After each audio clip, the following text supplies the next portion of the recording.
Hello, all, and welcome. We are back with another episode for 5 Minute University.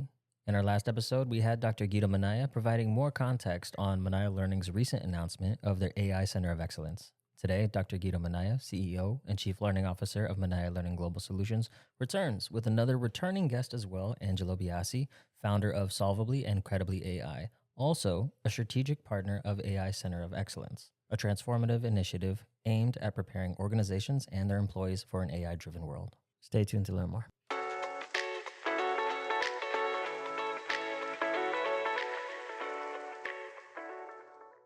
All right. Thank you both for joining us, Angelo, Dr. Guido Minaya. I will turn it over to you, Dr. Minaya. Thank you for having me back on the show, Dario. And it is a great pleasure to continue a conversation with Angelo Biasi. My goodness, we started this conversation about a year ago at this time in November 2023. And as a brief refresher, our recently announced Center of Excellence, Minaya AI COE, was born from a vision to make our own company more efficient and effective by leveraging AI. And really, we began researching various approaches. And through this process, we were delighted to learn about what Angela was doing in this space. We've also seen a continued rise in AI, and it's clear that for companies small and large to really stay competitive, they need to integrate AI into their operations and processes. So our AI Center of Excellence focuses on advancing AI literacy while reskilling talent. And our partnership with Angelo, Solvably, and in combination with an AI-driven certification solution makes this such an exciting time to have this kind of a service available to our clients. And Angelo, the last time you were on the show, we were working towards better understanding AI, and you were working towards making Solvably even more effective as a platform that could serve K-12, higher ed, and corporate training. What new developments have you seen in the marketplace with the rise of AI in these sectors? Yeah, and Dario and Guido, thank you so much for having me on again. It's really a great pleasure. And yeah, we've seen great progress and achievement since we last spoke. A few data points. On September 23rd, most of the world was shooken up by Sam Altman uttering the three words, deep learning worked, meaning that AI is accelerating at a pace even faster than the innovators themselves had anticipated. So that's huge news when we think about how fast this is developing. On October 4th, the state of California passed a new law requiring all students in the state be trained on AI literacy. And as I'm sure many know, that about 22 states already have their own AI guidance in place. So that's pretty significant, requirement for all students, almost making it like pretty much a core competency. And I see more of that coming down the pipe. And then another global data point, on August 1, the EU AI Act, Article 4 to be exact, went into effect mandating AI literacy proof for all employees in the EU. So, whether it's workforce, K-12, higher ed, needless to say, AI continues to make its way into how we live, how we learn, and how we work. Those who are sitting on the sidelines thinking it's hype, it's really moving its way in pretty quickly.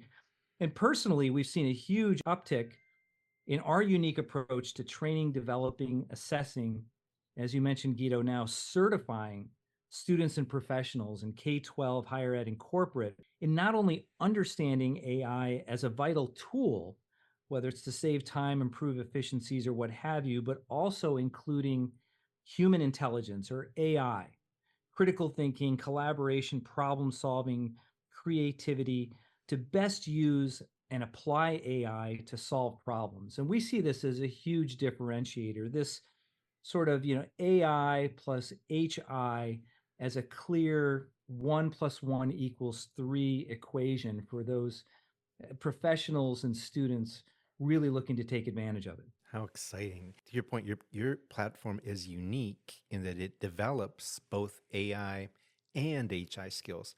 Could you explain how this approach works and why it's so beneficial for K-12 higher ed and business? Yeah, great question. As you look at the landscape, most of the technological advancements that we're seeing in learning and elsewhere have been focused really around specific AI tools, whether it's to, like I said earlier, to save time, increase efficiency. I call these the Ozempic pills of AI. We look at it, however, quite differently. Going back to this AI plus HI, 1 + 1 = 3 equation, I'll give you an example. Given the rapid acceleration of AI progress and its potential impact, we have this graph that we love to show of this huge sloping, upward sloping piece that says you're here, in the corner.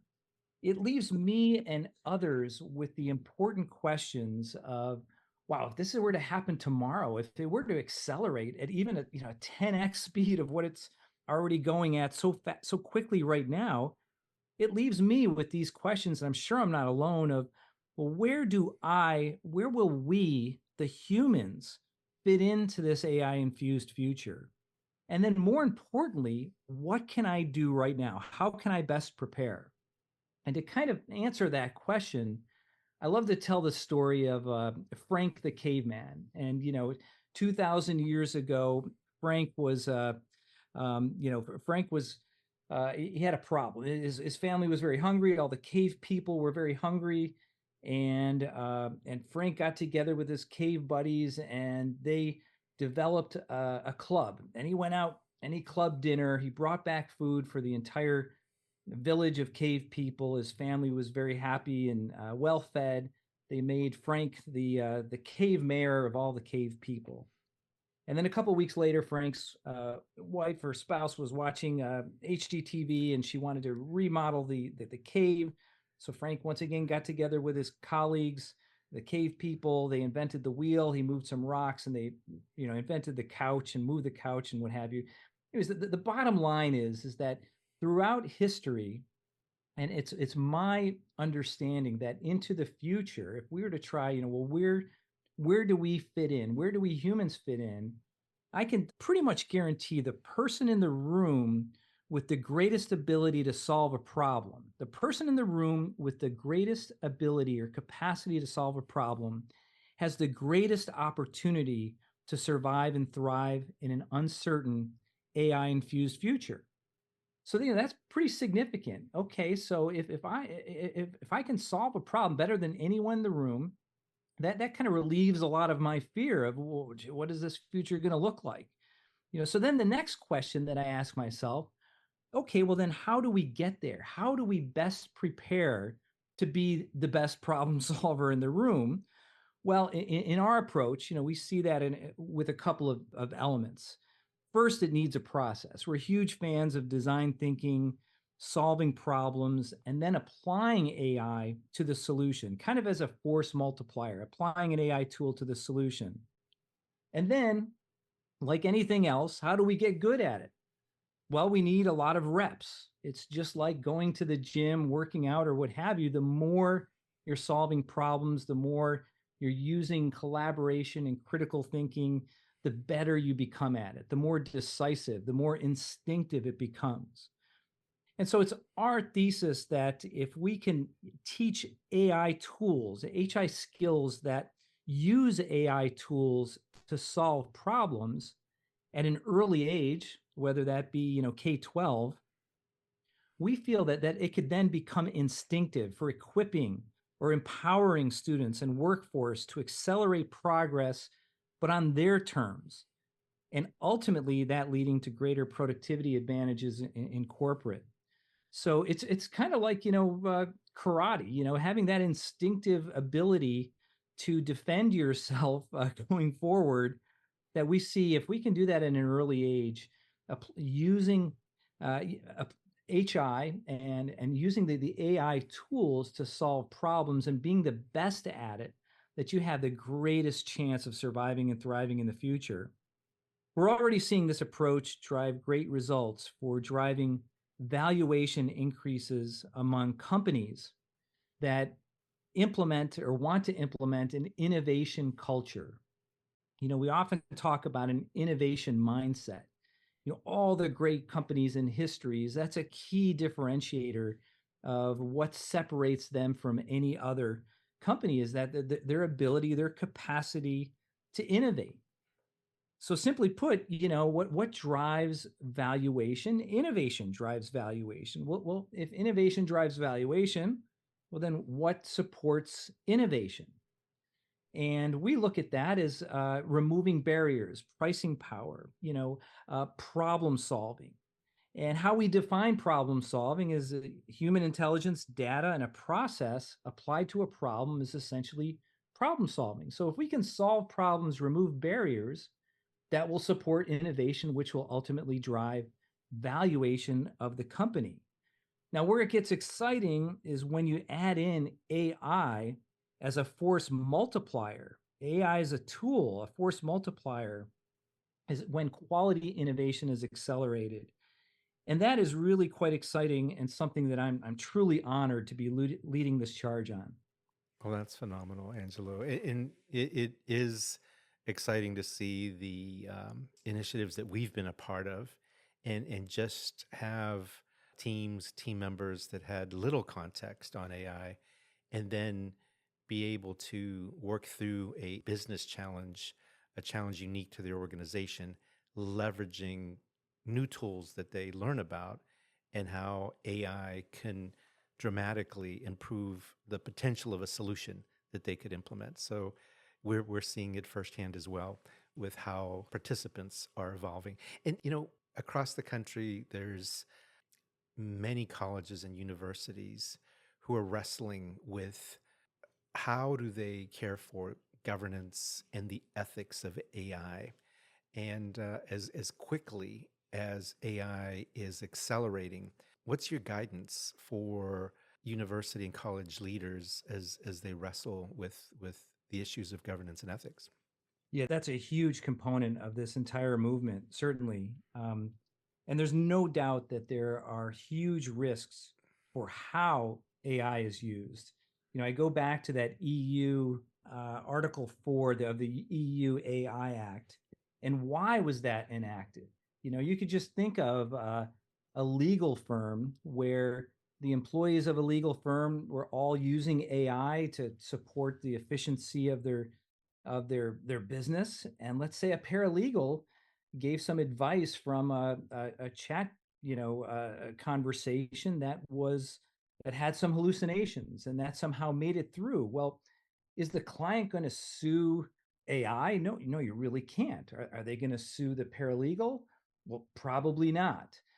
So that employer then has a tremendous responsibility to make sure that if any of the employees of that organization are using AI or any of the tools or systems that go along with it, that they're fully trained and can prove it.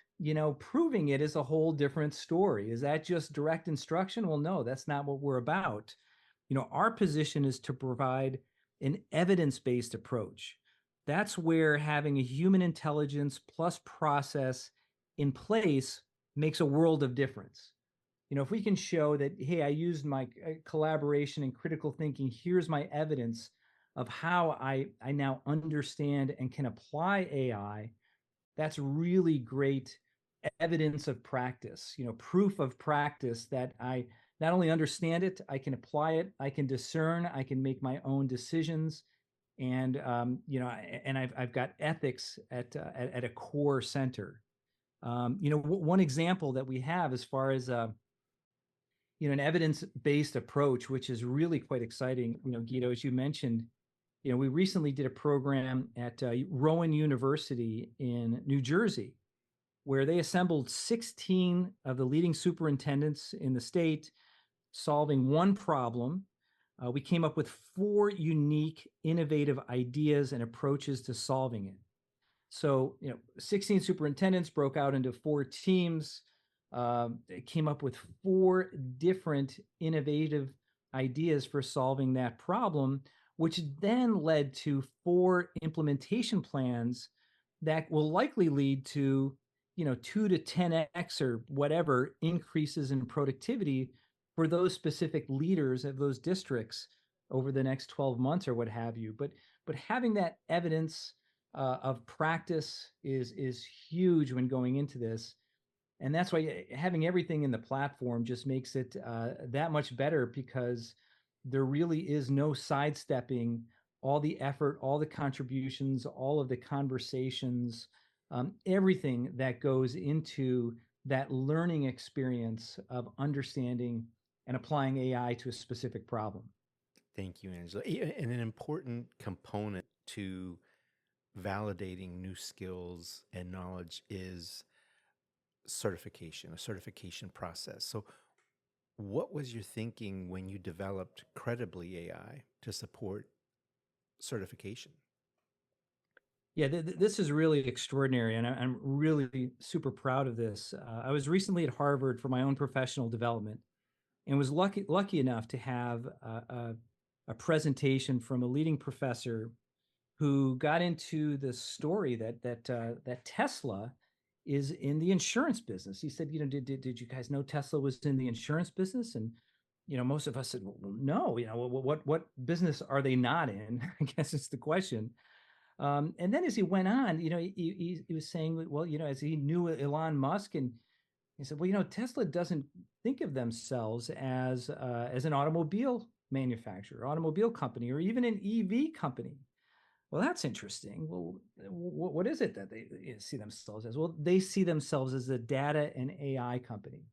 And that's why Tesla will always be 10x, 100x, what have you, of Ford or some of those other automobile companies who measure their success by products sold, versus Tesla, who measures success by consumption of products. So if you think of, a lot of other data and AI companies, it's the value of that data that is just so scalable. So it got me to thinking, and then I received a presentation from Vern Harnish from Scaling Up, who is really intent on this focus of innovation for CEOs and leaders.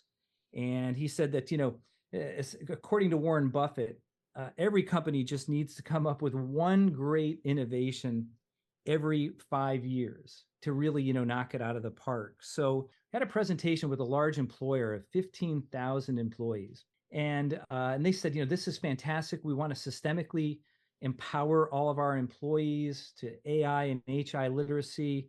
We see the value of generating all of these great innovations. But Angelo, tell me, what if we generated 15,000 great innovative ideas and did nothing with them? And in my head, I was like, well, I think that's a good thing. It's 15,000 more than you had a few days ago.